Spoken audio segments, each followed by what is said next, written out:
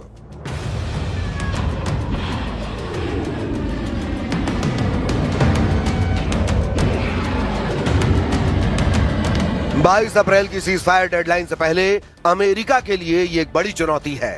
हथियारों की कमी ट्रंप प्रशासन को ईरान के साथ जल्द समझौता करने या फिर किसी और देश जैसे रूस या चीन से सप्लाई चेन में मदद लेने के लिए मजबूर कर सकती है। ईरान युद्ध के 39वें दिन अमेरिका के हथियारों के भंडार को लेकर जो आंकड़े सामने आए हैं वे काफी चिंताजनक हैं। विशेषज्ञों का मानना है कि जिस रफ्तार से हथियारों का इस्तेमाल हो रहा है वो अमेरिकी रक्षा उद्योग की उत्पादन क्षमता से कहीं अधिक है। ताजा आंकड़ों और रिपोर्ट्स के मुताबिक जो आंकड़े आए हैं वो हैरान करने वाले हैं। हथियारों की कमी के प्रमुख आंकड़े जान लीजिए। थार्ड और पैट्रियट इंटरसेप्टर। युद्ध के शुरुआती 16 से 20 दिनों में ही अमेरिका ने अपने थार्ड इंटरसेप्टर का लगभग 40% स्टॉक इस्तेमाल कर लिया था। ईरानी मिसाइलों को रोकने के लिए भारी संख्या में पैट्रियट यानी पैक-3 मिसाइलों का इस्तेमाल हुआ। टॉमहॉक मिसाइलें। अमेरिकी नौसेना ने अब तक लगभग 535 से अधिक टॉमहॉक मिसाइलें दागी हैं, जो कुल इन्वेंट्री का लगभग 17% से 20% है। एक मिसाइल की कीमत लगभग $3.5 मिलियन यानी 29 करोड़ है। ATACMS और सटीक गाइडेड हथियार। रिपोर्टों के अनुसार अमेरिका ने अपने ATACMS और प्रिसीजन स्ट्राइक मिसाइलों का लगभग 46% हिस्सा खर्च कर दिया है। युद्ध के कारण अब तक ईरान को हुए आर्थिक नुकसान के साथ साथ अमेरिका और इजराइल का सैन्य खर्च भी अरबों डॉलर में पहुंच गया है। केवल मिसाइल डिफेंस पर ही अमेरिका ने अब तक $10 बिलियन यानी 840 अरब या कहें 84,000 करोड़ रुपए खर्च कर चुका है। डिफेंस एक्सपर्ट जैसे CSIS का कहना है कि समस्या ये नहीं है कि हथियार कल खत्म हो जाएंगे, बल्कि यह है कि यदि चीन के साथ कोई नया मोर्चा खुलता है तो अमेरिका के पास पर्याप्त स्टॉक नहीं बचेगा। खबर है कि पेंटागन ने हथियार निर्माताओं को उत्पादन चौगुना करने का निर्देश दिया है, लेकिन विशेषज्ञों का मानना है कि इन्वेंट्री को प्री वॉर लेवल पर लाने में 12 से 18 महीने का समय लगेगा। सीज फायर तोड़वाएगा यूरेनियम। ट्रंप का ईरानी दांव फेल। इधर ट्रंप ने दावा किया कि ईरान के साथ युद्ध खत्म करने को लेकर समझौता बहुत करीब है। उनके साथ पाकिस्तान में बातचीत जल्द ही फिर शुरू हो सकती है। हालांकि अमेरिकी अधिकारियों के मुताबिक मिडिल ईस्ट में तैनात सैनिक फिर से हथियारों से लैस हो रहे हैं और अगर ईरान के साथ बातचीत फेल होती है तो वे दोबारा लड़ाई के लिए तैयार हैं।